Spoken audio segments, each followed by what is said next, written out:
Hello and welcome to another episode of No Small Roles, a D&D podcast where there are no small roles, and good news, we've done all of our shopping between the episodes. Hooray!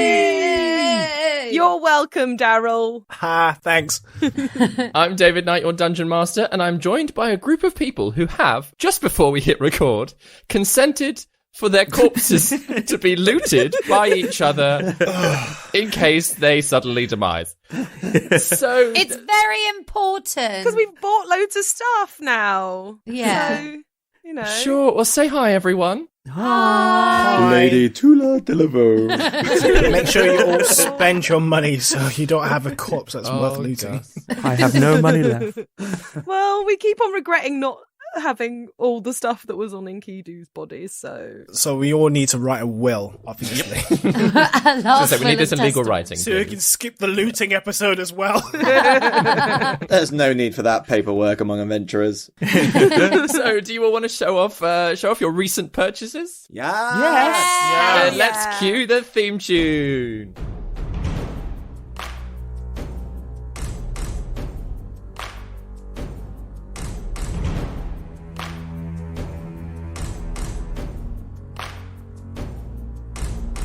Prepare your party of players and polyhedral dice. Your tragic backstory better be worth the sacrifice. Seize your sheets and D20.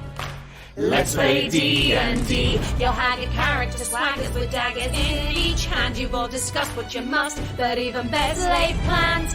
Take a turn when checks are missed. Roll initiative. Brandish your blades. Don't fail your saves. No risk too great, no choice to roll. This is your story. No guts, no glory. Confront your fate with every roll. Every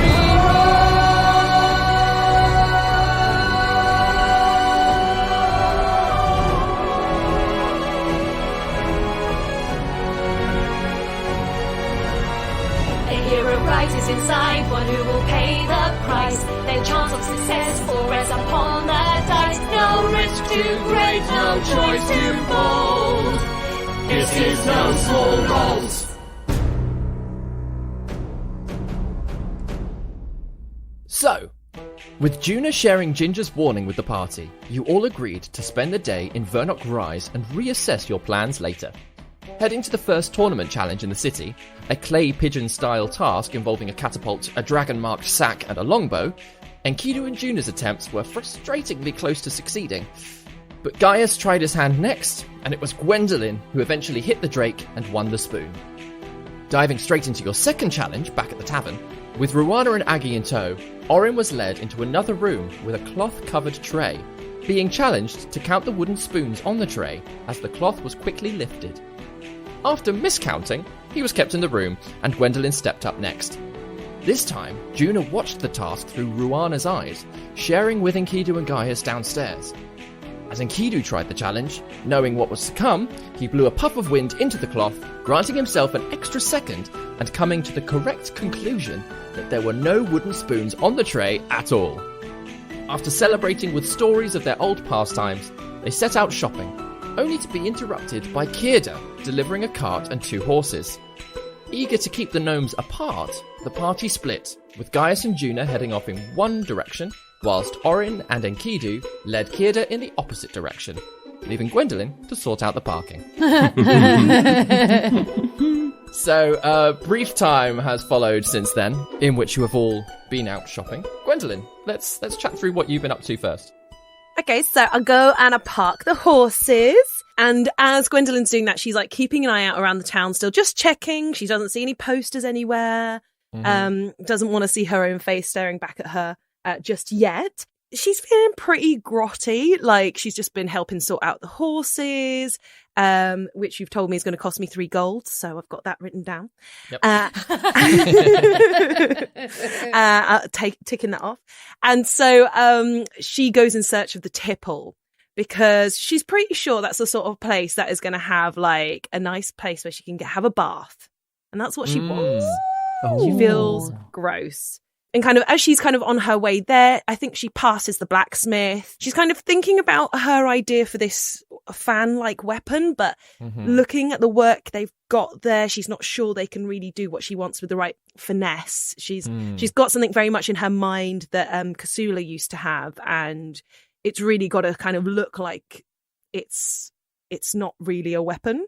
And she's not. I mean, a blacksmith could put some metal together, but it won't make it look fancy. Yeah. It needs to look fancy. So she's not sure Vernok Rise is the place to get this sort of equipment. So she continues on and does she find the tipple, David? Gwendolyn has been there before, so she has a rough idea of where exactly it is.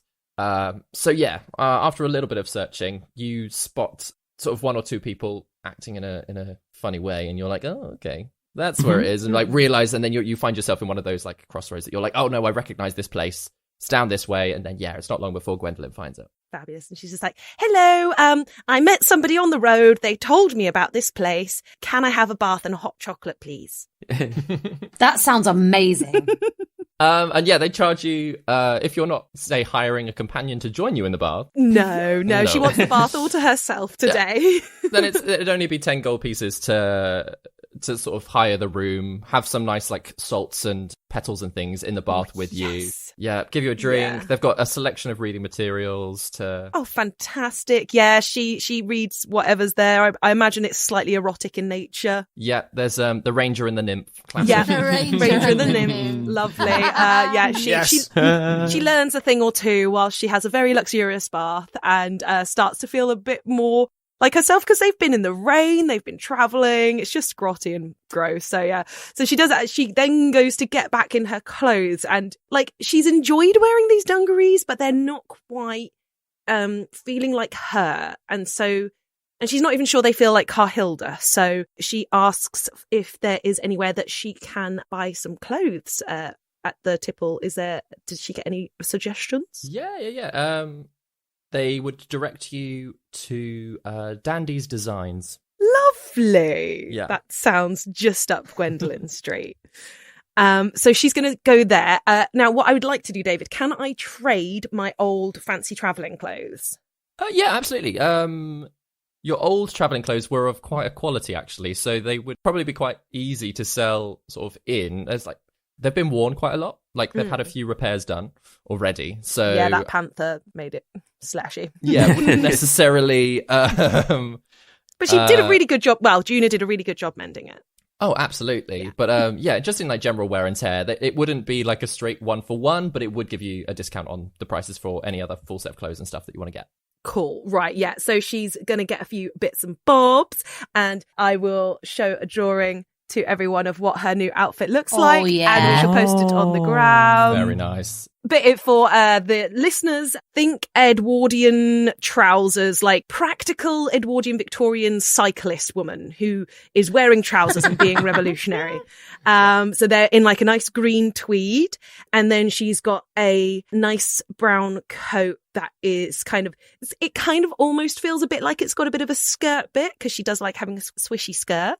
So it's a lot more practical than her past coat. It kind of feels like this outfit that she's wearing as Carhilda now is a bit more grown up and a bit more sensible. She's got a very nice yellow kind of floppy bow tie and a nice white shirt. And then she's got herself a new bag, which I would like to get fancy lettering that says KT. Yeah, absolutely. Just, nice little detail that's like, oh yeah, this is, because her very last smart. bag had a rose on it. Like, it's a bit obvious. Yeah. Also, she is always making sure her rose necklace is hidden, and she makes sure that like when she's trading in these clothes that like they don't ask about where she got them or anything or who they're like. To try and throw them off the scent just in case, because she's very aware. Oh, and she also has a nice brown straw boater with like yellow trim, and she's going to get a yellow umbrella, please. And a yellow umbrella. Yes. Absolutely. Yeah. And because she'll need a hat pin, she might like need a couple of hat pins because they're sharp and pointy. I mean, yeah, and if you're buying sort of a whole set of clothes, like the hat pins would definitely be included with the hat, right? Now, I'm not a hatter myself. You've played a hatter, though. I've played a hatter, but I would assume any self-respecting hatter would give you pins along with the your person hat. at Dandy's Designs, are they, like, has Gwendolyn been able to charm them? In a little small way, but Yeah. I mean, she has come in looking pretty, like she's in dungaree. Like, she doesn't look good in the clothes she turned up in. So, but she's going to get changed there. So. Yeah, they're more than willing to give you a full set, charge you your money. Which again, we've done some of this off screen, so like the price lists have been sent out to everybody. But basically, like, since I got my 200 gold, I now have 170 gold left and 5 silver. So, nice. For anybody who's really keen to know how much money I've got. Wow. Anyone else keeping a track? Yes. It's making Oren's spending looking out of control. No. I know, right? I'm like, oh But my yeah. gosh, what do I do? So once you're all Carhilded up, Yeah. do you just head back to Drake's or? Yeah, I mean, she's not quite sure if she spent too much time out anyway, because she spent like an hour having this bath. And so I think, yeah, she's going to kind of walk down the street and try and get a feel for how Carhilda walks. She's been trying to like take on a bit more of Enkidu's more like understated way of walking and just like trying to blend in with the crowd a little bit more. Now she's got kind of her more neutral tones going on. So she's just kind of do that, and then she's going to make her way to Drake's, yeah. When you do get back to Drake's, actually you realise nobody else is there. Oh. Yeah. So yeah, there you were thinking that you'd spent far too long out and about. But actually, no one else has gotten back, or if they have gotten back, they've gone and left again. Oh. Okay, well, she says to Edda, like, hello, I'm just going to go watch the catapulting. Then if my friends get back, can you let them know that's where I am? Yeah, could do that. Cool. Is that what she sounds like?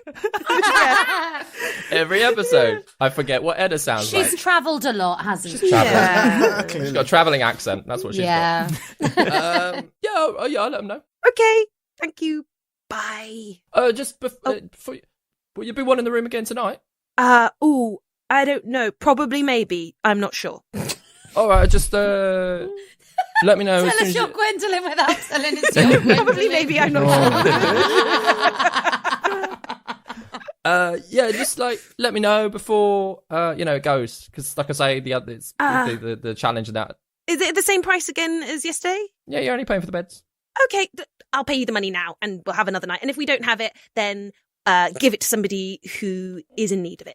Oh, that's very nice of you. Yeah, I'll do that. Cool. Okay. I'll use it for all the drunks.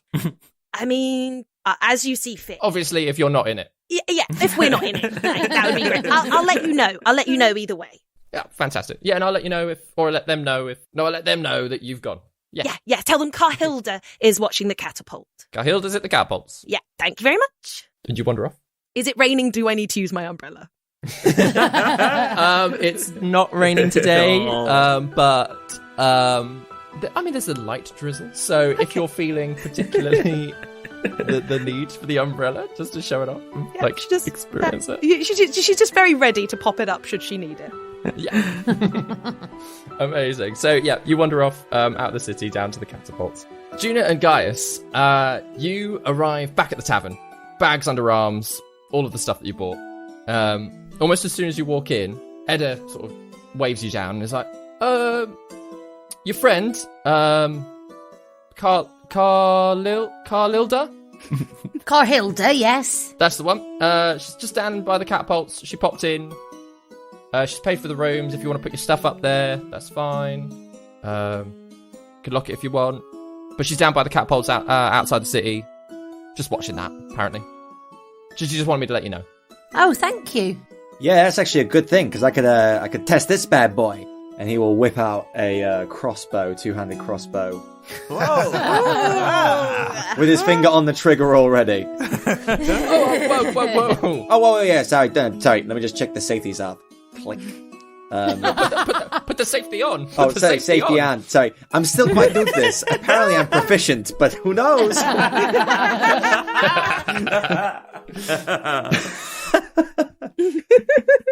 Don't believe everything you read on D&D Beyond there.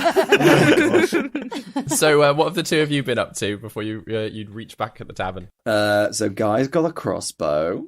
Oh shit! A light crossbow. Juna's got a crossbow bolt in her leg. Oh no. He's got 20 bolts. And he also got he swapped around. He looked around to see if he could find a decent armor. And That's a word, yes. yeah. And he managed to find a good balanced rapier for 24 gold pieces and a chain shirt because he thought, hey, this guy's got to have some protection besides his good looks. And he got that for 50 pieces of gold. So it's a bit tight in the shoulders, but it's comfortable across his chest, and he still can be stealthy. So that's good. And the last thing he did was he looked around just to see, because he had this sort of weird feeling, like an idea of maybe looking to see if there's a music venue down on its luck that might want some patronage. Maybe a future plan that he might want to don't know, own it and make his own. What do you call those? Daryl, Witcher. What are they called? You go to one in Novigrad. Bars. No. Yeah, they're just taverns. No, they're called. Dandelion was just in performing in taverns. Wasn't it it's not a troubadour thing, but it's called something, isn't it? No, that's because he owned that tavern. He co-owned the tavern. Oh. And he performed there. Fine. Yeah. That's the vibe. I think he likes That's the idea the of vibe, yeah. owning his own venue and he's on 6 nights a week or whatever. Nice. In the future, we'll see. But he's just put the feelers out there. Putting the feelers out, having a look around, and yeah, there is you get the vibe that there is a small music scene in Vernok Rise. In that quite a few taverns have permanently hired bards, or at least regulars, that will perform and do little tours around. As for a full music venue, there's nothing that's explicitly dedicated, but you do find sort of one or two shops that are sort of run down a little bit, sort of some empty, vacant shops that it gets the wheels turning in your head that possibly some of these spaces could be used and turned into something that was dedicated to music. And with that, he looks over to Juna, very satisfied. So, Juna, just remind me, because I got a bit distracted with my coin purse. I was just making sure to count correctly which coins I have. What did you get again? What did I what? What did you get? I got 200 gold. Oh, you didn't get anything. Oh, no. Oh, what is Juna going to buy? Is that what you're asking? I'm talking about this in the past tense because we're in the future now. And we've come back to the tavern. Are we in the future? Yes, we're in the future. This thing again. Is the bread still there, David? Up on a shelf where it was. Yeah. Top quality. Oh my Guy, we are in tomorrow. No. Yeah. Sorry, the tenses confused me. Juna is just going to be la la la, happily following Guy around going, I'm not really going to buy anything, and asking people if they know of a place to procure the services that she thought Gwen was buying for her for Heart of Springmas. Guy is feeling it very awkward with his bags. Yeah, you'd get a lot of either laughter that this little old gnome is up and asking for rude things, or people who are just so shocked that they don't even respond and just carry on walking. Until she catches eye, she sees a tattoo parlor. Ooh. And she is going to go in and first of all ask for a tattoo, if that's okay. Absolutely. Yeah. What's the design? She is going to draw down as best she can remember Enkidu's mark on the back of his left hand, and she's just going to have it inscribed just under her elbow, it's there's spilling down over her elbows now, and that's sort of her new tattoo. Amazing. That she's going to get, and then she's going to say, do you ever, sell the tool? I'm a bit of a tattoo connoisseur. And she just sort of lifts up her, the bottoms of her trousers and her sleeves and sort of, You know, like when you pull down your neck just to sort of show your chest, not your tits, but just like the top bit of your chest. We can see Décolletage. Vicky is have to giving demonstrate, it, Vicky. doing exactly what she's saying she's doing. exposing yourself on Zoom. And saying, yeah, do you sell any equipment that I could have myself? I could buy myself? Yeah, and the guy that's in there, he's sort of like a sort of a thinner chap. Again, his arms as well are covered in tattoos.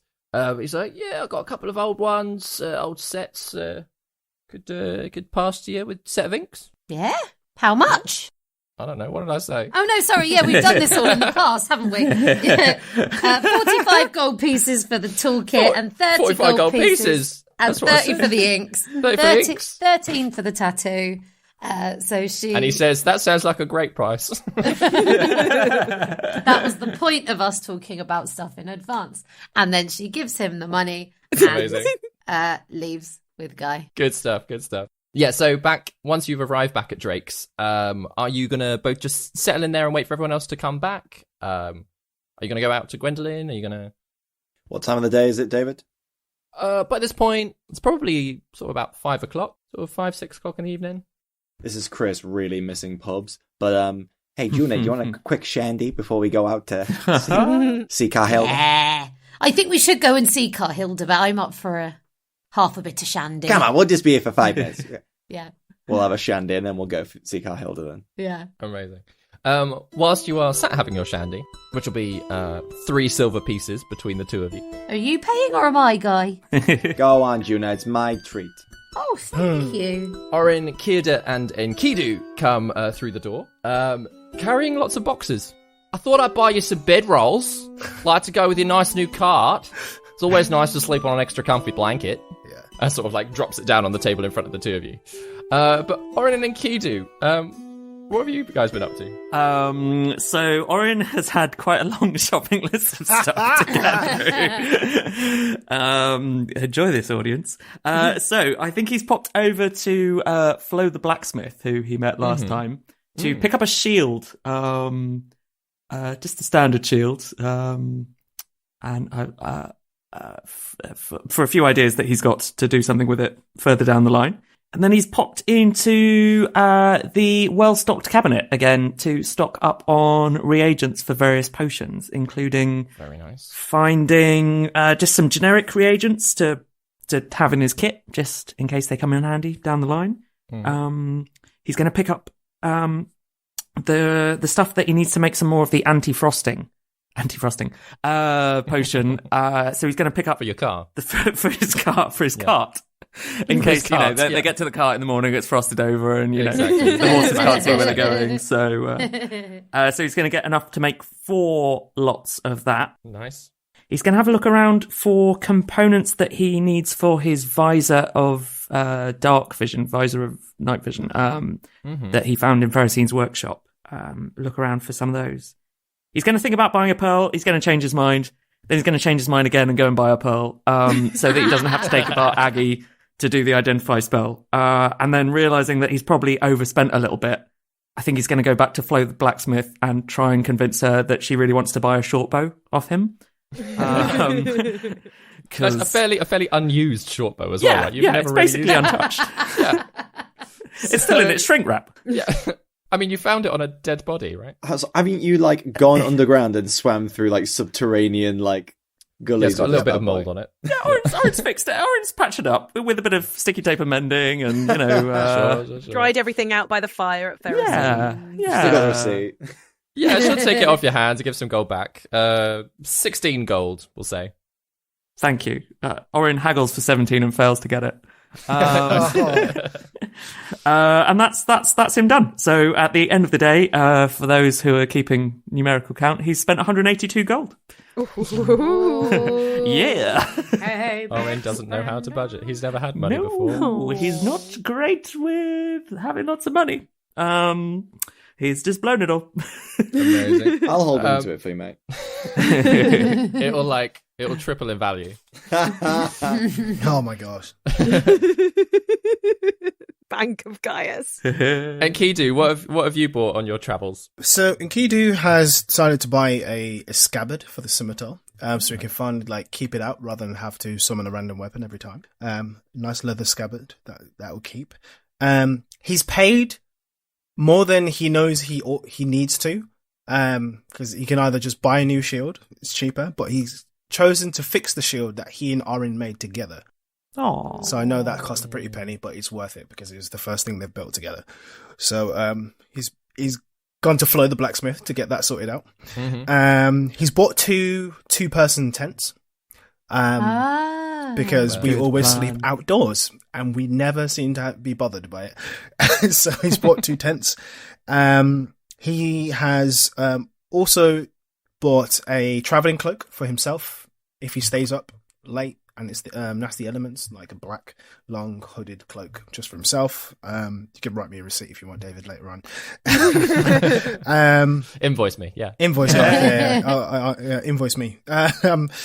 He's also gone to whatever. Magic is really fucking expensive in this city, but he thought he'd buy something that was useful. He bought a spell scroll for a cantrip, the light cantrip. So he's bought that because now he can no longer see in the dark. It'd be helpful to produce his own light. Also, a couple of history books on Aeland and Dravane, how much that costs, and maybe about 2 or 3 potions of healing if you can afford it. Potions of healing at 25. I think last time when we went to the well-stocked cabinet, just because I've got my notes up, it was all 3 healing potions for 200, 1 for 80. Or the ingredients were 50 if you were Guy, or 25 if you were Orin. Then Enkidu would not buy the potions. Cool. So purposely want to save money. So Do you wanna buy the ingredients for Orin to make later? Oh, that would be great, actually. Yeah. Yeah. Buy a set of ingredients. You're together anyway, aren't you? So Yeah. Yeah, exactly. we are. So Yeah, we've probably done that together. When Enkidu sees how expensive they are, Orin's like, just get the reagents and I'll make you one. Yeah, cool. Save This you sounds some like cash. this is 100% what me and my Final Fantasy friends do as well. I get the ingredients, they make me shit. That's what I'm here for. So we probably went to the stationery store together as well because books are in. Yeah. Yeah. Orin happily browses around. Do you know, actually, separately, you've basically said we're going to go to exactly the same places, so it makes sense that you're traveling together. Yeah. Exactly, yeah. So I bought some pen and paper for myself and some history books. Amazing. Orin helpfully tries to advise what history book. And Kidu's like, yeah, I know. Oh, but this one looks really cool. The entire time for the two of you, Kierda has basically not stopped talking. It's never been in an annoying way. It's gotten close, but actually, the stuff he's coming out with isn't boring. It's completely irrelevant to anything.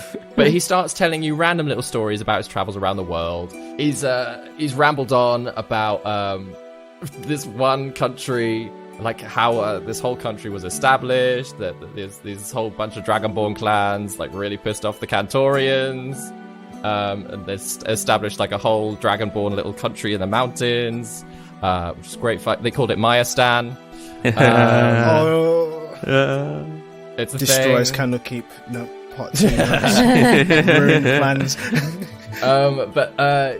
Yeah, basically he's just been nattering away, and it's all been very interesting, but anytime that you've tried steering the conversation toward getting some further information out of him on something relevant, he's just diverted the conversation again and again, and he gets distracted a lot, is the other thing that you've noticed, is that he'll distract the conversation by talking about something else that's caught his attention.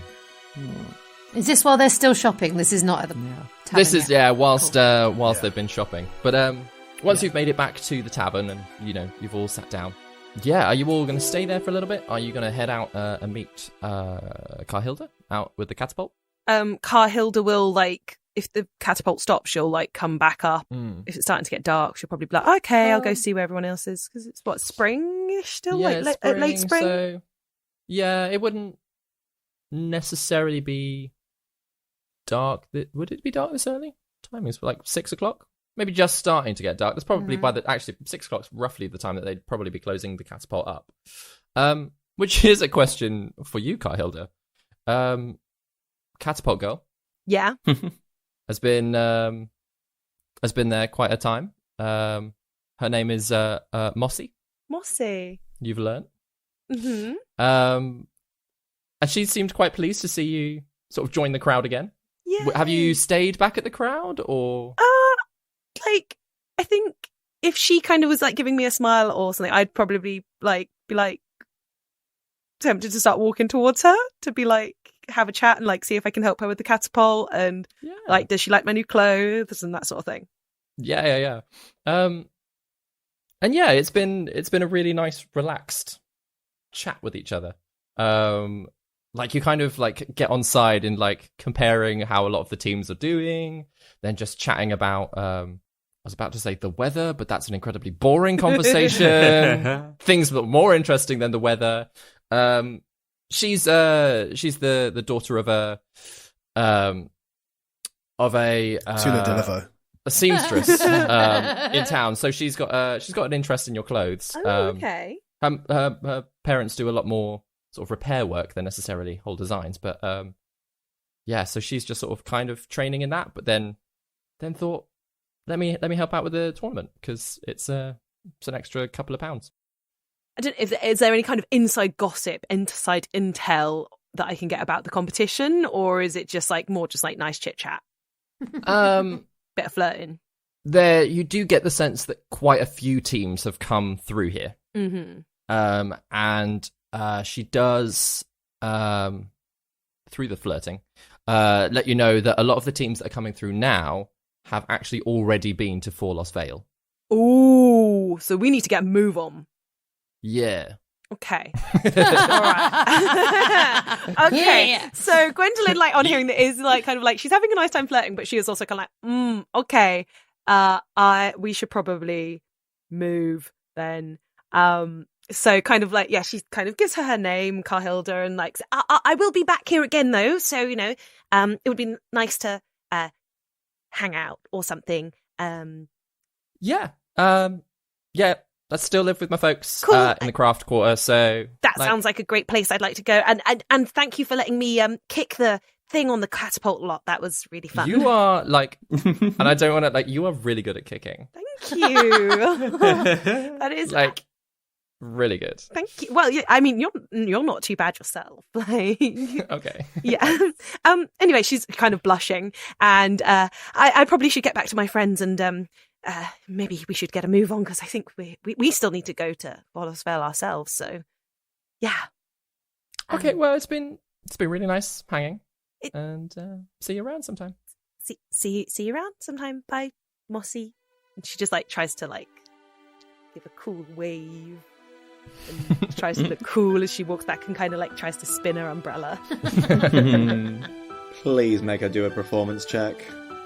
Yeah. Please. Performance check. Yes! Yes.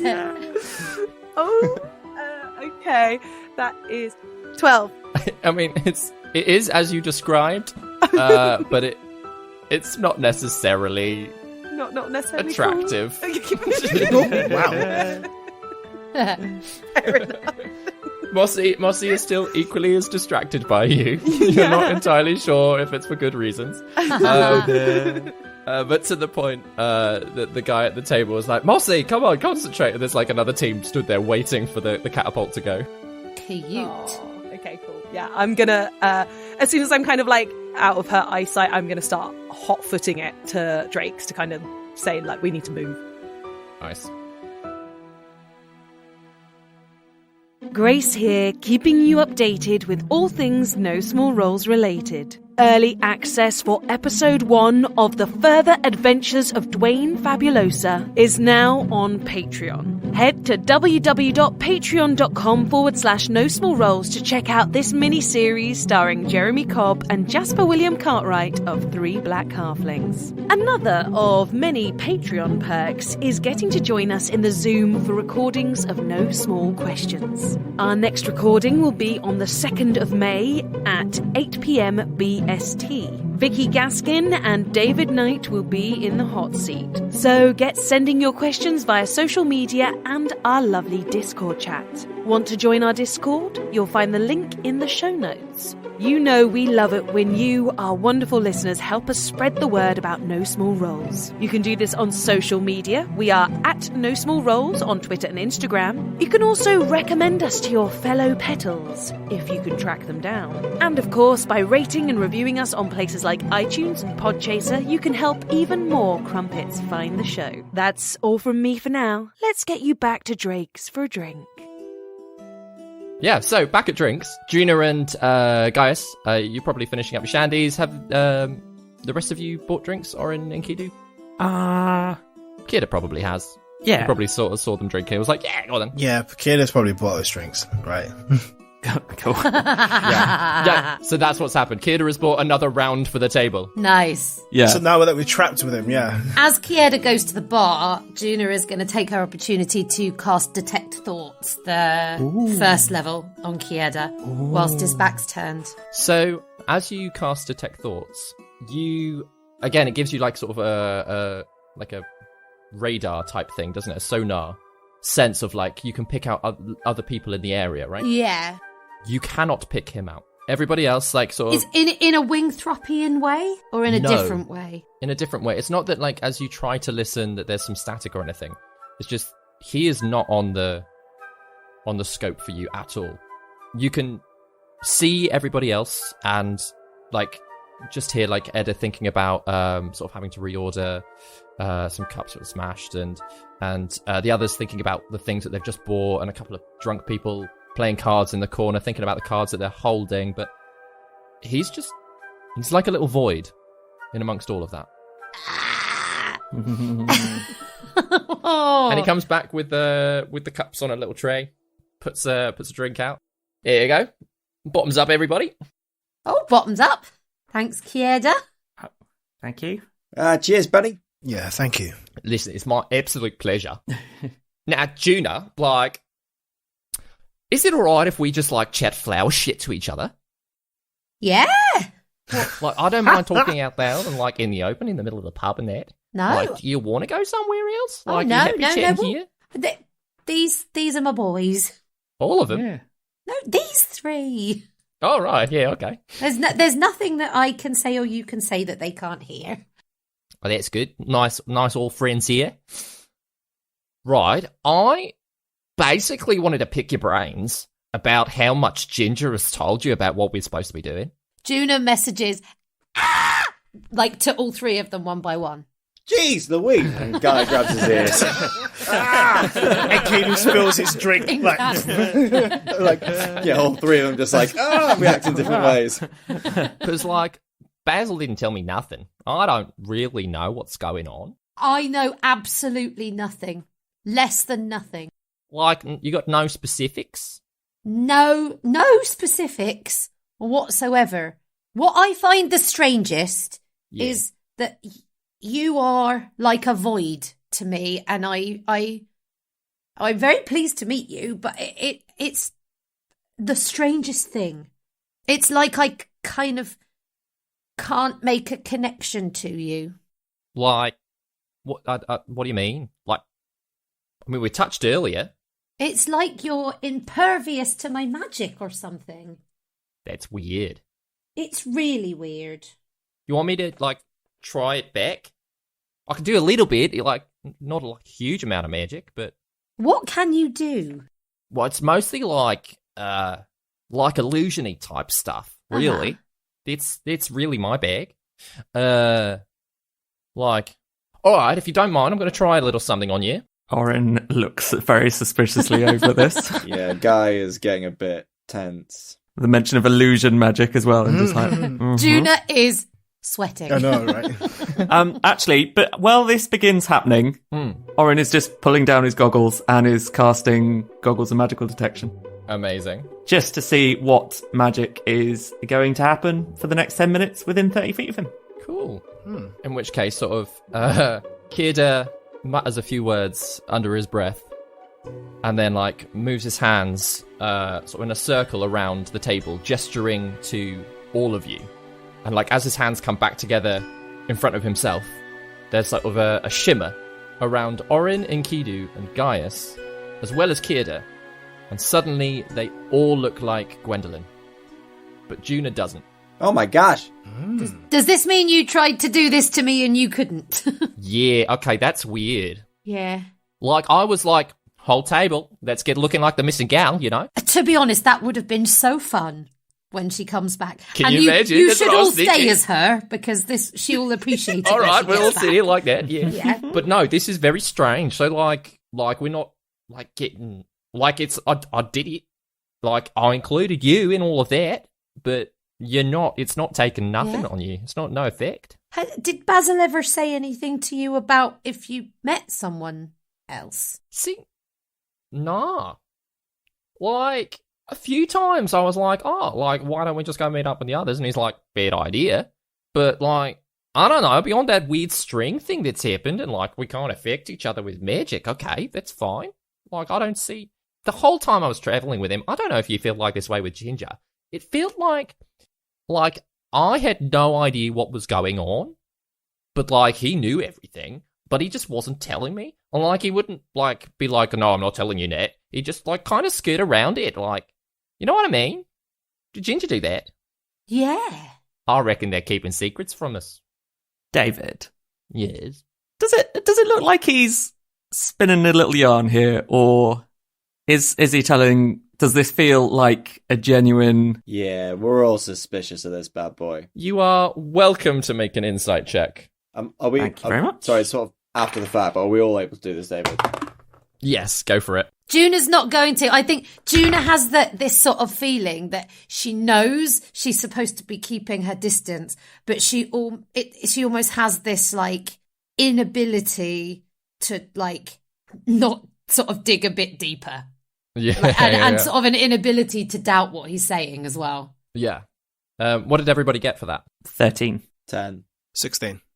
It is quite hard to tell through the illusion of Gwendolyn that he has got on himself. That's the other thing, is that it's Gwendolyn sort of gesturing the whole time. Like, he seems pretty convinced in what he's saying.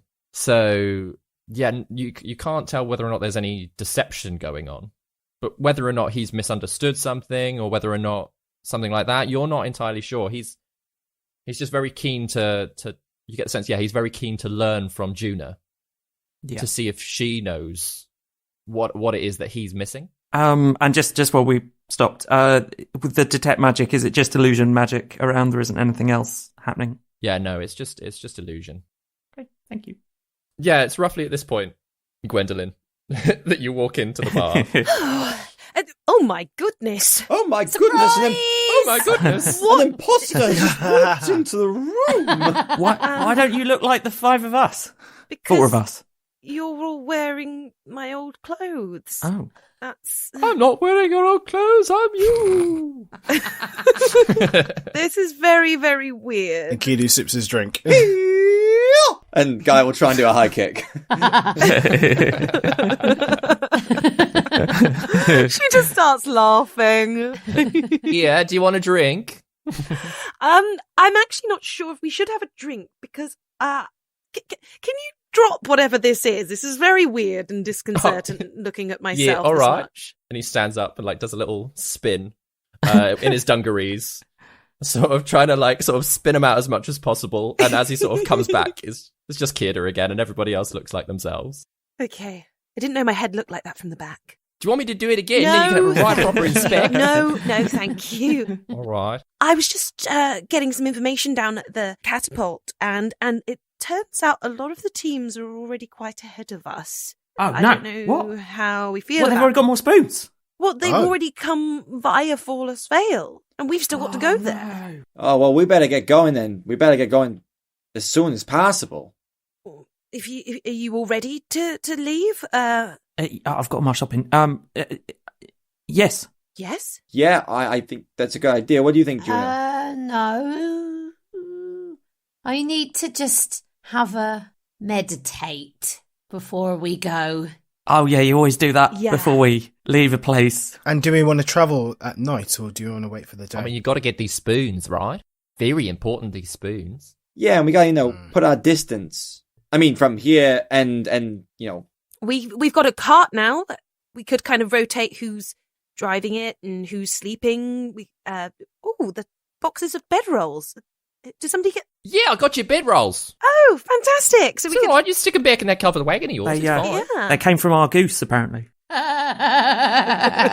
Lovely little shop. It's weird. You walk in and they've got all the stuff right out the back. You've got to ask for it at the front and then they go and get it. It's so strange. That seems very unnecessary. No, but it's very efficient. Oh, is it? June, if you want to go and meditate somewhere, you can always message us. You can always message your friends to tell us where you've gone. You know what I mean? I did pay for the room for tonight just in case, so we've got options. We can pay. We've got the room. It's ours. Yeah, or we can you should get just on stay road. the night. Juna could have a meditate. You could let the horses rest before they apparently are going to be driving through the night. And then, have a little bit more chat and a drink with everyone. That sounds really tempting, but I mean, on the other hand, Oh, another little drink. Another little yeah, drink I there. mean, the horses are new, and Guys has got his finger up. He wants another little drink. No, little guys. No, that's Chris. Sorry, not guys. I'm just going to hum to myself, and through that magic, I will cast a message to Juna, just to say, Juna, we could probably leave town, just hang outside the city, and then you could message Ginger to say, hey, we're just outside the city, or we could meet you in Forlas Vale. If being here around this guy makes you feel uncomfortable, just an idea. That's definitely, yeah, there's no limit to the message, is there? it's multiple messages. When it gets to the end, she's like, yes, yes, and then tell me more, and then you can do a new message. Okay. It's the strangest thing. I feel very comfortable around him. I think that might be the problem, and I don't really know what the problem is. I don't know if the problem is him, or the problem is us being around each other. But I do have to wait for Ginger or say that we're going somewhere else. Okay. So let's do. Yeah, that sounds good. What you suggested. You do that. Whatever decision you make, we're with you. Yeah. Yeah. So what do you really think of Enkidu? And I'm gonna show him the tattoo later in a quiet moment, guy. oh yeah, the hell I was hope. that? I hope he doesn't. I hope he thinks it's okay. I'm sure he will. Anyway. Anyway, Orin looks like he's about to say something really profound. And Orin does. Damn it, D&D. During that time, Gwendolyn's been casually posing in her new outfit, just in case anybody's noticed. It is a beautiful outfit, Carhilda. Gwendolyn just looked wide eyes and then just yes, Carhilda, look, I've got KT on my bag. Oh. And Kierda in a very loud voice goes, yeah, Carhilda. That's what your name is. Mm-hmm. It's a lovely name. Don't know where it's from. Oh, well, my mother gave it to me, so. Oh, lovely. Thank you. I like names. Lots of names, actually. I met a girl down at the Catapult called, what was her name again? Was it Liana or no, Linda? No. When she says Liana, can she do an insight check on him? Absolutely. Orin's eyes shoot up. Very Yeah. nice. Grace. Big fan. Yeah. But I'm not a fan of rolls. That I think your bread rolls are great. was 4. Oh. No, he seems very interested in the catapult story. She runs through a couple of different names and finally gets to Mossy. But she's just kind of sizing him up whilst she can see the shooting eyes between Juno and Gaius. Mm-hmm. Juna's going to pick up and go, Liana, that's an interesting name. I've never heard that name before. Have you, Kierda? Yeah, Enkidu takes another drink. pretty common name there. Oh. You not heard that name before? No. That's a good question for you, Gina. So, when you went travelling around the world, how long have you been back here? In this area of the world. Yeah, in this region, yeah. Vicky looks back through her notes. 'Cause You were with the Roses for 50 years. 50 years. Yeah. Yeah, I don't think she's going to like you. About 50 years or so. What about you? How long have you been around this area? Like, spent quite a lot of time travelling. Obviously, Where did you standard. go? Where have you been? All sorts. Like, went Breckenberg Tribalities. We went Cantorian Empire. Kind of went like crossing like up and over. If you're looking at a map, that makes sense. And then like down back to Solmareth for a bit, and then ended up at the Mercylands. Mm. And where are you from originally?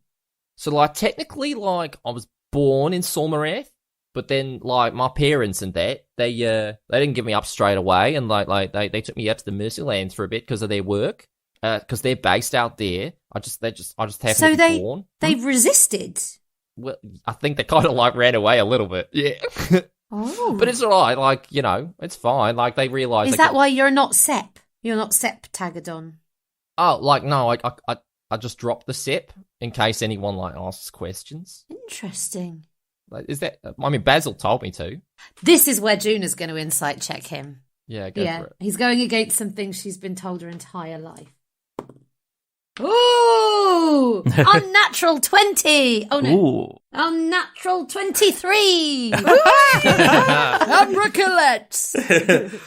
Yeah, no, he's completely telling the truth. Sort of where he was born, where he's travelled. He rolled very low for that. So, and yeah, the fact that Basil has told him that he can drop the SEP to blend in. Oh. When were you travelling from Solmareth to the Mercylands, just out of interest? Like, when I was, like, a right little kid, and, like, they'd found us by the time I was, like, 8 and 9.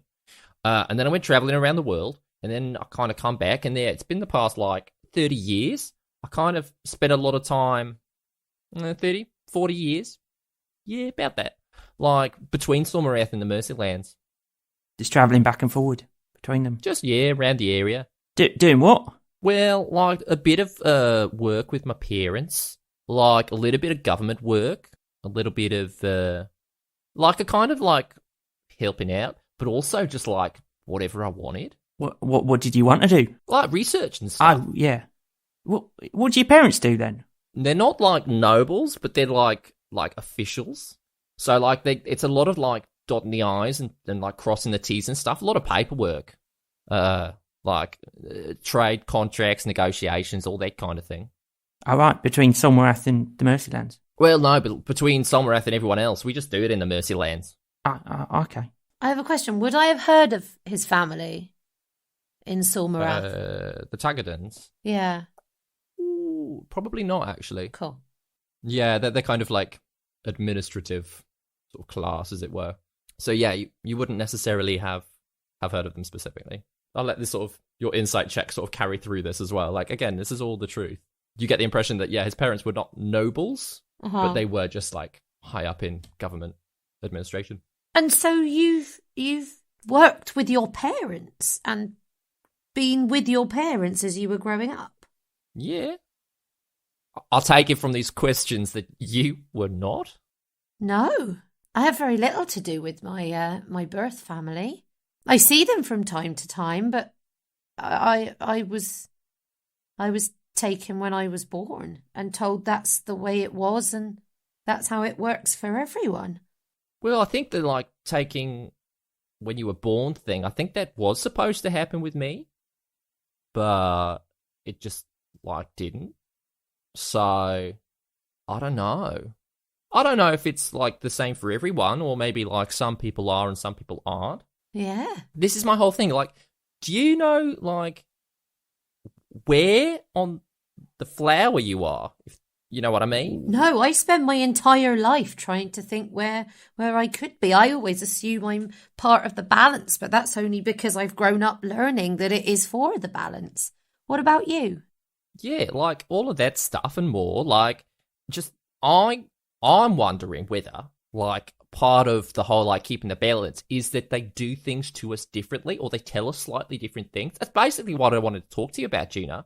Like, just like check the facts across it. You know what I mean? Yeah. Like, just to make sure that like is it that we're all the same, we're treated the same, or are they like trying to guide us into different places? What were you told is the purpose and the point?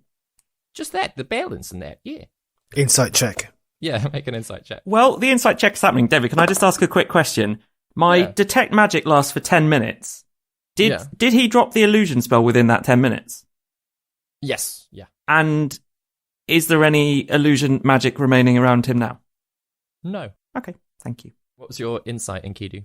12. Again, like you just get the impression that he is somebody looking for answers and wanting to clarify things rather than Yeah, I thought so. necessarily like lying or like trying to create an impression. Yeah. This is quite big news to me. I don't really know what to think at this moment, Kierda.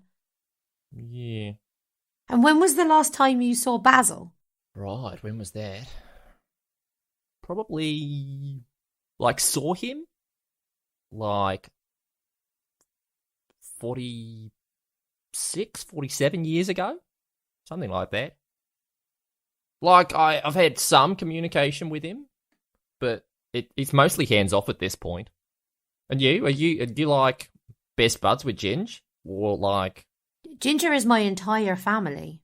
oh, is she your mum? No, but she's the only family I've ever had. She's my sister, she's my best friend, she's my mum, she's everything. She's your sister and your mum? Yeah, like not by blood, but Oh right, okay. Just thought we'd clarify that one.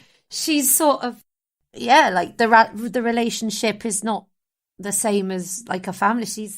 She was everything, and I haven't seen her for about a similar kind of time, but recently I've been able to communicate somewhat with her. Right. May I ask a question? Yeah. I mean, I've heard part of Miss Septhorn's story about how there are certain gnomes in the world that you're taken from your families to fulfill. And we keep everyone else in check. That's what it is, right? Yeah, some kind of role that you guys all have to play. Like, the person who raises you, who takes you from your families, like, why aren't they with you? You know, of course they raise you and teach you and they send you off into the world. But, like, how the both of you have gone through prolonged periods of time without contact from them, without guidance. And I look at Miss Septhorn. Well, she Without did guidance. pop in from time to time while I was at the Roses. So, Carhilda, Okay. you may well have seen her popping in and out. Yes, I Very remember. briefly. Briefly, yes. You'd have a friend come visit occasionally. Yeah. Ginger hair. Okay. Retcon Grace just reminded me that was part of our story. Oh, wow. Well done. Before we go doing Ginger wrong for not yeah, popping in enough. yeah. What I'm not getting is why isn't there any specific way for you to fulfill your destinies, your purposes? You both are left with the impression that you have to keep the balance, as it were.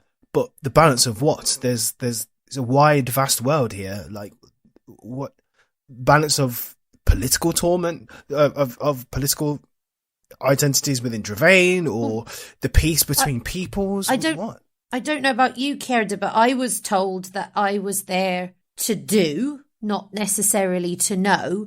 And I That's was the line. Yeah. And we were raised to trust our instincts and our destiny. It's yeah.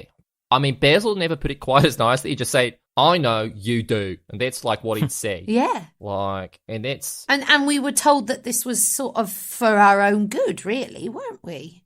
Yeah, and like, I think the point of like letting us go off by ourselves was like, well, they taught us all that like were supposed to teach us, and now we go and affect everything, and like we keep the balance, Yeah. but we're supposed to keep a low profile, aren't we? Hence why we just hang out. end up as professors and housekeepers and things like that. So who are these people? Who is Basil? Who is Ginger? I know what Ginger means to you, Miss Septhorn, but who is she? I don't know.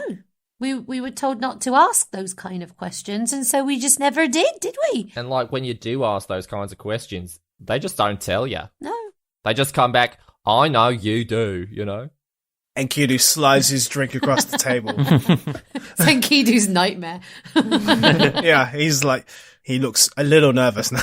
It's just like, it's one of those things that like gnomes accept could be a possibility. We accept that this is like when you have your kids, one of them can be taken off. Just if they got a little mark on them. But the understanding is it's very rare. Only happens seven times every couple of 100 years. So Yeah, you just kind of have to ride with it. I don't trust it. It's all right. You don't have to trust it. you don't have 'cause to. We do. It just kind of, well, I mean, we don't even really have to trust it. It's just like, that's just because what's going to happen is going to happen, you know? It's part of the cycle of strings. Yeah. Like, I wonder, this is the other thing that I think about Juno. Juno, I'd love to know your thoughts on this one. Do you think that we actively have a choice? Or is it just like, whatever we do is like the thing that's going to happen? The second one. But I can't be No. sure.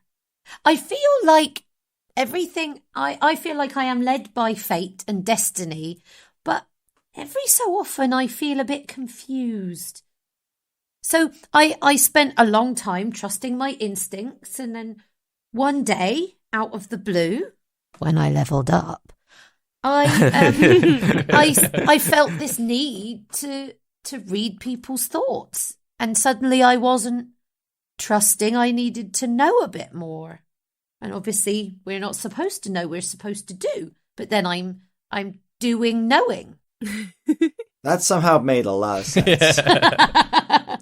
Like, I get it, like, in a similar way, just like, as I'm going through my life, bam, extra illusions, like, Yeah. oh, I need to hide from that person, like, oh, they can't see me, like, Yeah. And I don't know where it comes from. And I'm like, well, I'll use it. The funniest thing happened the other day.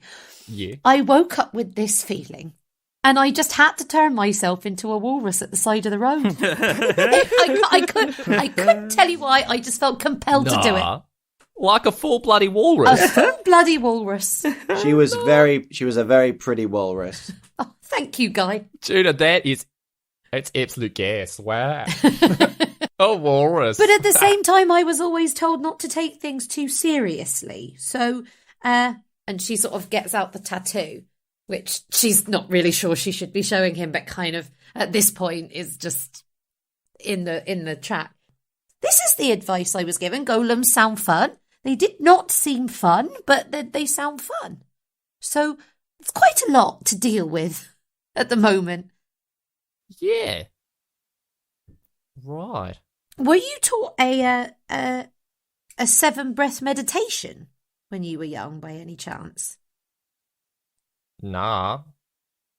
Oh, that's a big part of my learning. Nah, I don't do, like, meditation and stuff. Juno, why were you taught the meditation out of interest? I just was. It's done me a lot of good throughout my life. It's been very beneficial. But like I say, we would. Well, I was told not to ask why, just to accept it. And I mean, everything that I've done has led to here, and I'm very happy to be here. So I don't question a lot of things. Can I perception check the bar, the area where we are? Yeah, like, yeah. But check around for, like, people listening in and things. Yeah. Yeah, this is a big conversation having in the public bars. Yeah. That was Oren's first thought when the professor was like, "We can chat here." Oren's like, "Really?" I have a really bad feeling about this conversation. 19. 19. The bar, as it's been sort of getting slightly later and later, a few people have come in, but everybody seems fairly settled in with their own conversations. No, there's no sort of lone drinkers in the bar at the moment. Everybody is either like in the middle of a card game or chatting and talking quite loudly. There are other conversations going on. So, yeah, with a 19, you're quite happy that nobody is listening in. Something's not right. This story doesn't... No, there's something missing. There's always something missing. That's just how I DM. It sounds very rounded and complete to me. But it obviously isn't. Like, there's too many vagaries. There's too many holes in this story. Well, like it's like Juna said, you know, it's not her job to know, but we want to know. But unfortunately, like he doesn't have the answer. She doesn't have the answer. But how would Miss Sethill know how to do what she's supposed to do. She doesn't know anything. That's not fair. And she's not known for so long. I agree, but I was not told too much for my own good. Trying to do the right thing at the right time, I guess. You're just to trust. Or like to do the wrong thing at the right time. Yeah. I mean, that sounds like a bad thing. What? Well, but no, that's the point, is that, like, we don't know, Yeah. like, The light if and the what dark. we're doing, exactly. There's good, there's bad, not really like that binary. That's things that will improve, and there are things that will destroy, and we kind of fit somewhere in all that. And you're not allowed to meet each other because Apparently not. this is Yeah. if there's 7 of you every generation, how is it that you're not brought together? Like, what? Well, we're not like a team. We're just the 7 sides, I guess. We're just like making ripples in the water, you know? What? Juna, do you actually know any, like, stories of previous pedals? No. Do you? No. So Poor frustrating. Daryl. Your head's going to explode. Well, that's the other thing, is that I'd ask loads, and they'd be like, don't worry about them, you're gonna do you. You haven't found anything written in books or... Nothing in books. No, well, I'm not entirely sure from what Ginger said. You know, she said to me that every generation, when the previous 7 die out, then the next 7 come into being. I'm not entirely sure if there are ones left from the previous generation, or there are ones being born for the next before, like, whether it over. I don't know how that all works. Like I say, Yeah. my job wasn't to know. Like, because the other thing is, of course, like, I really don't mean to be rude here, but you're a bit older than I am. Yeah? And, like, I reckon we could just about fit in the same generation of, like, gnomes, but, like, I mean, my parents were pretty old when they had me, for instance, but, like, how does that work then? So it's clearly not like, oh, we've all got the same birthday. Yeah, I always assumed that would be the case. Right. Yeah. Well, I'm glad neither of us got answers. Great fun. Yeah. David, can I ask a quick question? Yeah. The Archmages, founding members, do we have an understanding that each of them sort of has a school of magic, or that they're sort of associated with a little bit more? Am I right in thinking, have we? Some understanding. Yeah, Like the, you know that one of the ones on the map, for instance, was noted as an illusionist. Yeah. Having encountered 2 others, you've seen that, again, they've been quite distinct in their magical ways. Yeah. So yeah, you can make that assumption quite easily. Professor, Yeah. I don't suppose you don't have any, like, old links to the consortium, do you? How do you mean, like? Oh, well, like, in your family, going back generations or anything Well, like that? no, like there's not a lot of gnomes down this way. Just like when everybody was moving around in that, like it was, there's no gnomes around here, so like I've got no connections. My family don't. Plus, I'll be honest, Solmarath is still kind of a little bit like pissing off everybody else, so we're not necessarily invited in. Right, okay. You know.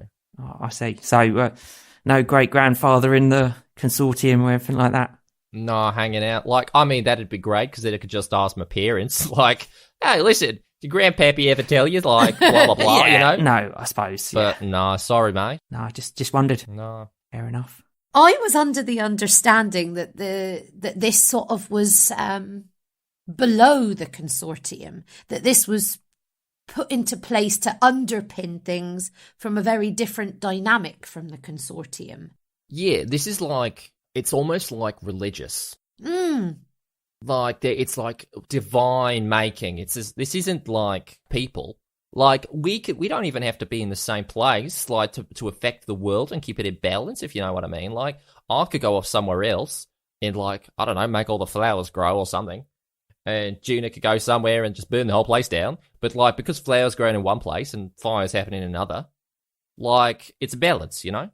I wouldn't put things on fire. Well, no, not like on purpose. Although I do have a good friend who is very good at setting things on fire. Absolutely. Like, you need some people in the group who set things on fire and some people who... That's the thing, exactly. And Kuda realizes his drink is out of reach.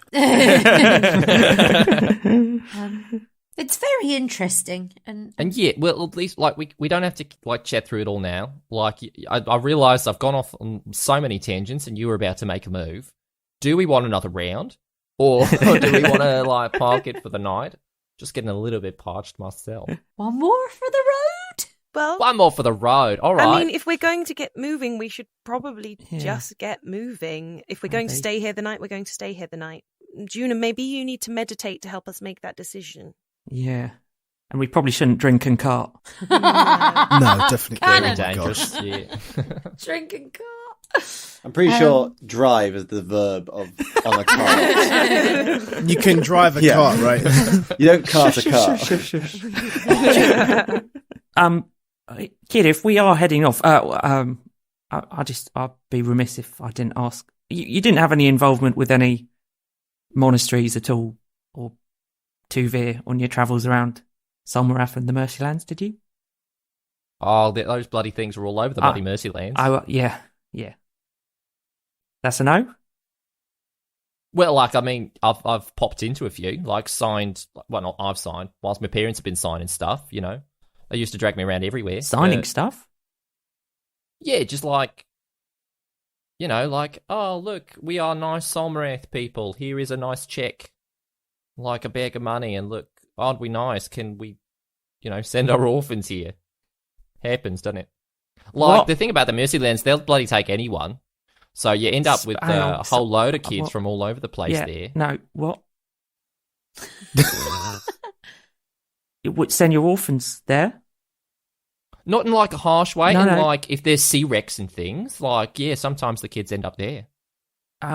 It's actually how the Mercylands got their name. I could give you like the whole history. I bloody love history, no, mate. Oh, okay. Maybe And another like, time. it's that Yeah. it was like a safe haven for like loads of shipwrecks. And there's actually this whole story of like Okay. a giant sea monster that at the time would like just Professor, like take out loads of Professor, ships. Professor. And yeah. Sorry, yeah, yeah, excited. So you knew people who were sent there? Not like sent there, but like lived there. Yeah. But from Silmarath. Like, yeah, like there were some Silmarith ships, and it was just, to be honest, the facilities are really bloody nice. So it's just sometimes easier to keep kids there rather than keep moving them around. But would you know where they came from, who their parents were, how they ended up there? Sometimes. Like what? Like where? Like who? Like where's that information? Do you have it? Well, no, I don't have it. Where is it? I don't work for them, but like it'd be there. Like, I'm sure you could go check it out. In the Mercylands. In the Mercylands, yeah. Have you been to Faller's Fell, Kira? Yeah, once or twice. Yeah. Like they've got a couple good libraries there, so That was my next question. yeah. And like, you know, I try and sneak under the Arcanist Consortium, but they are pretty high on their security. So yeah. And Kira gives a knowing look to Oren. Kira copies this look. What? Out loud. And Kira reaches for his drink and there's drinks instead. Get this man a drink. Okay. Listen, I'll be honest, I'm gonna piece two and two together. You did say like you'd spend some time in the Mercylands. I don't know who you are or who your parents could possibly be if you're from one of those organizations. But like, yeah, I'd suggest 100%. Like, that's where you're probably going to get answers for. Like, that's where they got the records. So go where they got the records. You know. Okay. And your parents, would they have records? What are their names? Who are they? Scorla and Berry. Scorla and Barry. Amazing. No, Berry, as in Berry. like berries. Oh, okay, like Barry. Yeah, The got you. accent. Scorla. Sorry, yeah. It's the Solmarathian Yeah, like accent. as you're writing it down, like no, berry. Like, that's me, mum. Ah, got you. Got you. Sweet as a berry, you know. Oh, yeah. Okay. And there were a lot of kids taken over from Like, I feel like you're getting caught up on me saying take them over. Like they're rescued rescued from and what? given a place to live, like shipwrecks and stuff. And like sometimes people be like moving kids about. That like if they're trying to get rid of kids from one place, like It's just nicer to go and put them in the Mercylands. The other thing is that quite often they can get sponsored and be taken out somewhere. Like the places there, like the tier houses, like they are really good at like, in a slightly religious way, like getting people into their religious order and then like sending them off. Sometimes I heard stories of some kids that go right the way up to bloody Escliff and like train to be Griffin riders and stuff. Oh wow. Yeah. Oh yeah, Juna told us a story about them once. Yeah, like, I don't know what happened to you. Clearly not a Griffin rider, but you look like you've had some training, some little tech stuff. Little spanner in the works. Yeah. I mean, it wasn't from the Mercylands, though. Well, no, that's what I mean, is that, like, they might have put you into, like a training program of some kind. Not really. Well, I don't know. Juna's going to just hold Orin's hand if he lets her. Yeah. His head is spinning. Kid is going to awkwardly hold your other hand. Orin It's all right, mate. lets it there for a bit and then he's like, I just need to have a drink. So he kind of gets hand back. Kid leans over and holds Juna's hand. Ah. When they touch, And does the anything string happen? things happen. Yeah, the string thing happens again. Very definitely it happens again. As the room fills with strings. There is the flower forms under you both, and it's like, oh. Outside of that vision, everyone feels a gust of wind pass through you all. Oh, really? Oh? Where's Yeah. it come from? Can't really tell. Does it feel like it's coming from Juna and Kierda? It's very quick. It just kind of like passes through you all. It's not particularly warm or cold. It's just a wind. Enkidu's eyes immediately go to the door. Kida lets go and goes, it's so pretty when we do It's- that. Like, I wish you lot could see it, to be honest. Quick question, Dia. When the thing happened with the strings, is it that, like, can we tell? Is it like a vision that happens the same thing twice? Or does it look like the strings sort of move and then we're left in that, like, and then, like, different things are happening with the strings? it's like they are constantly moving and shimmering as it happens, and it's almost like, even though they sort of explode out from everything and separate out of existing things, as they sort of move to pass under you, it's like they're constantly sort of spinning into this pattern around the two of you and underneath the two of So you. it's not like every time we touch, something is changing every time. No. It's just we can see No. something that we can't see when we're not touching. Exactly. My head is spinning. Yeah. Oh. Right, well, I don't want to make the decision for you, but I'm going to go have another drink, and I'm going to take it back to my abode. Well, not my abode, but it's where I'm staying. So I'm just going to say it's mine. So, like, anyone that wants to grab a drink and come with me, great. If not, like, I don't know, just use your key, pop in the kitchen or something. Do you want a lift back? I mean, I can drop you off. That would be amazing, actually, mate. Yeah, can I try it? Can I see it in action? Yeah, come on. All right, let's go. All right. Well, maybe we'll see you a bit later. Yeah, like, whenever you like, pop in. Orin, could I ask a favour? Yeah. Juna messages to Orin, having asked with her mouth. Would you mind if we gave him a piece of your paper? It just means if he needs to get hold of us, then he can. Oh, yeah, sure. Is that all right? That's absolutely fine. That's a good idea. Hang on. I mean, I know we've got the door, but just in case. No, I think it's a good plan. Yeah, I'll give him one. Thank you. Before you go, Kierda, take this if you need to get hold of us, just in case for emergency. And you just write on this, and then as you finish, we'll see it. But anyone who's with us will be able to see it. Right. Okay. So, like a letter. Like a letter, yes. So, like, I write on it and I post it out to you. I mean, you No, write on you it, don't and need it just goes. Oh, it's like a magic letter. Yeah, it's like a magic letter. Nice. That's all right. Thanks. Actually, Yeah, I'll get in contact. I'm gonna give you. If I rip it, No, don't rip it. Still work? No, I don't think so. I think if you rip it, the magic's it's gonna fall All out of right. it or something. I don't know. Don't want magic falling out. No, definitely not. I might actually give you 2 if that's all right. Just 2 pieces of paper. I'm a lucky boy. yeah, just in case we needed to get in touch about anything else as well. I just think it might be useful Juna, in case we need to message about other things as well, if that's if all right. you don't mind, yeah. Yeah. Great stuff. And, like, I know Heron and you been in contact a little bit, so, like, if the paper don't work or, like, I run out of paper, I write real big sometimes. I mean, we will probably see you in a little while, but I just don't. I don't want to take any chances at this point. Yeah. All right. That bit of paper is the second one I've given you. If you hear anything about, I don't know, anything about the Mercylands or, I don't know, have any sudden ideas, that's what that second bit of paper's for, all right? If I learn anything about anything, I'll let you know. Yeah. But this isn't good. All right. This isn't necessarily goodbye. No, this is like you go and get on with what we just pay you to do. Yeah. And I'm going to go research and we'll just hang out later. Like, I get it. You're not kicking me out of the party. I know what's going on. We've literally got a door to your kitchen. Yeah. Like, that's a good point. Can you give me a lift home? Oh, yeah. Okay. Come on then. Oren's going to jump up and go over to a door. I assume there is a door in the pub somewhere nearby. There's a door into the pub. I feel like people might come in and out of that door, so maybe like a door to the bedroom or something. Like, that isn't going to get used all the time. Yeah, sort of pop upstairs. Open to your the room. Yeah, to our room. That makes sense. No one else is going to use that. Juna's going to come. Okay, cool. Before Oren gets the key out for the homeward door, Oren's just going to pull out the other key as well that he always wears around his neck, a sort of slightly more mechanical-looking, ornate key, and just go, long shot, but you don't recognise this at all, do you? The key, mate? Yeah. It's very nice, but no. Okay. Anyway, this is the homeward door key. Pulls the other key off. The other key out. Oh, Yeah. Do you know what? For a moment, I thought you were like, all right, no, okay. It's like, it's the same key. It's just a key, mate. You're the one using Yeah. magic in it. So Yeah, no, this one just looks like a normal key. You're right. But watch this. And Oren will pop it in the door and turn it and open the door. he's bloody mad. Like, I bloody love it.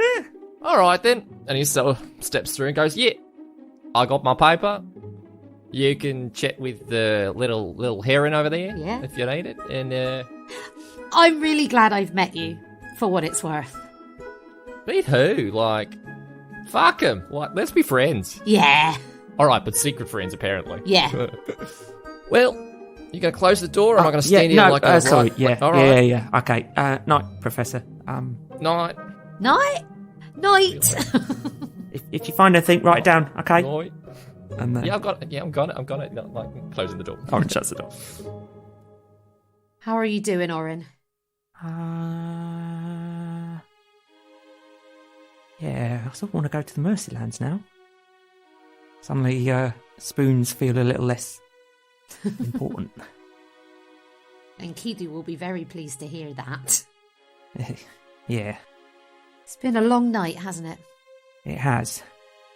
It has. What are you going to do about Ginger?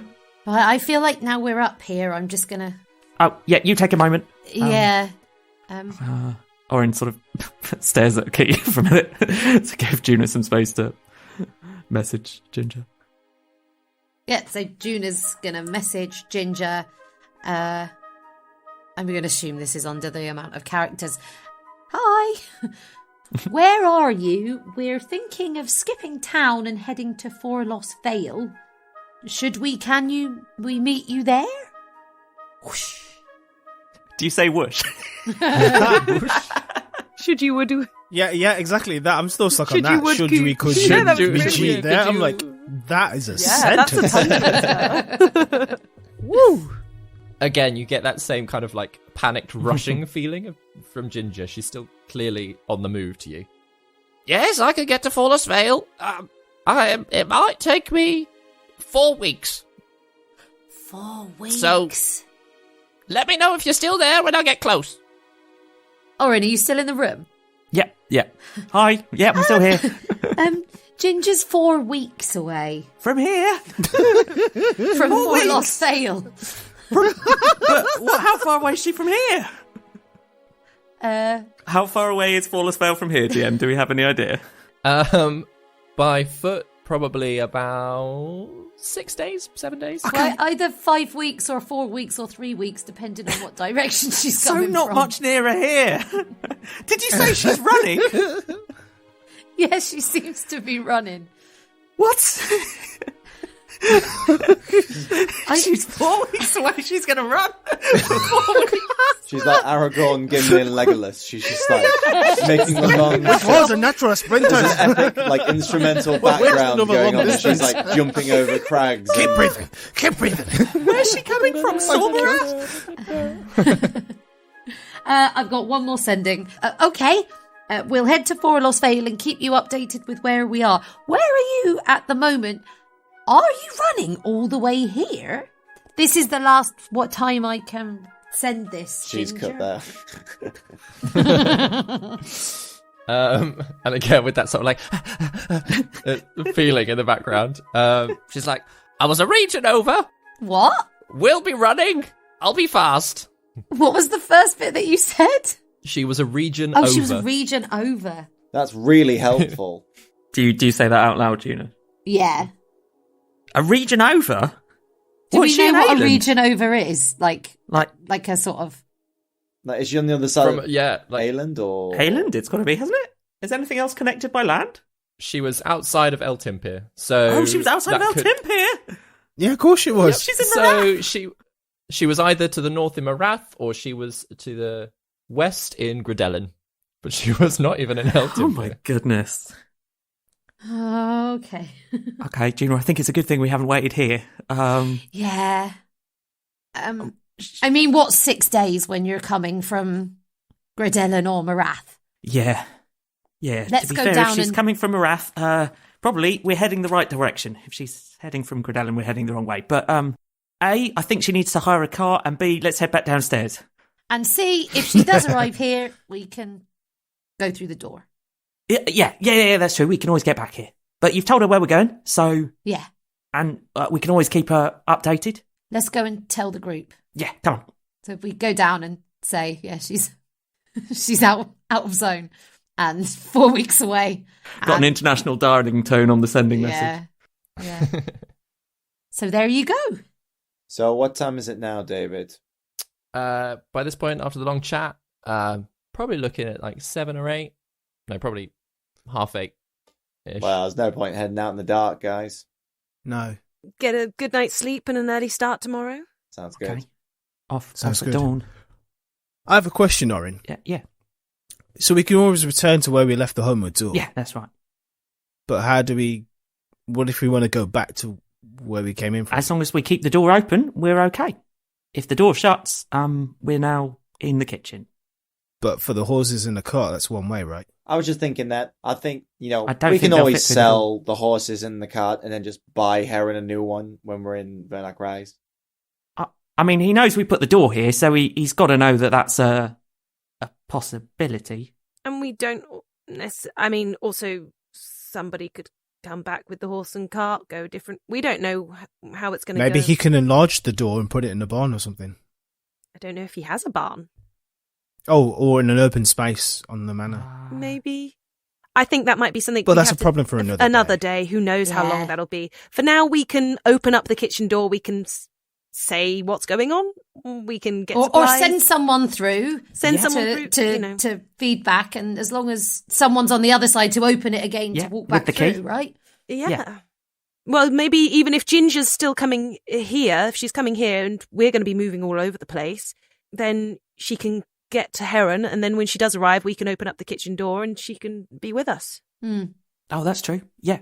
Yeah. Well, it sounds like it's going to be a couple of weeks before she's even in Dravain. So I think we've got time to figure that one out. Yeah, if we keep travelling, we're going to be somewhere different every time. She's constantly having to change her direction. Yeah. Yeah.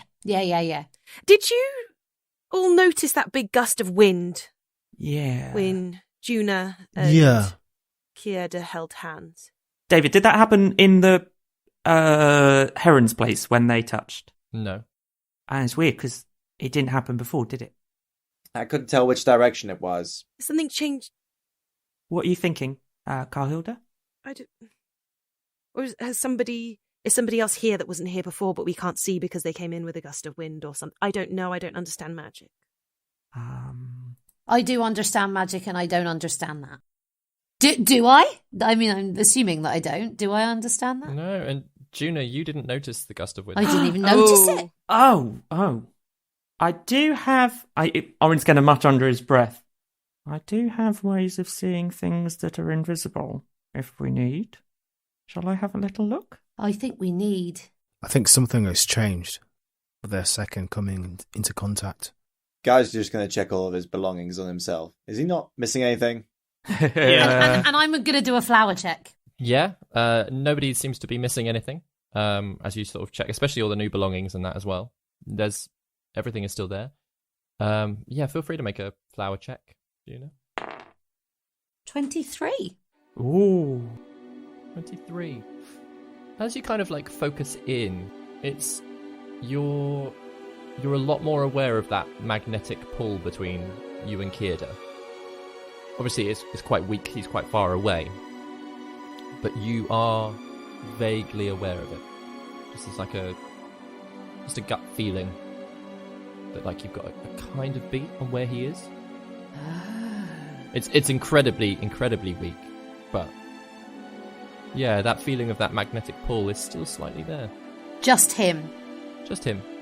Like the more time they spend together, the stronger their connection gets. Yeah. That's where we're going to end the episode. And then they get so strong, and then they cause an explosion. Cool. Yeah, exactly.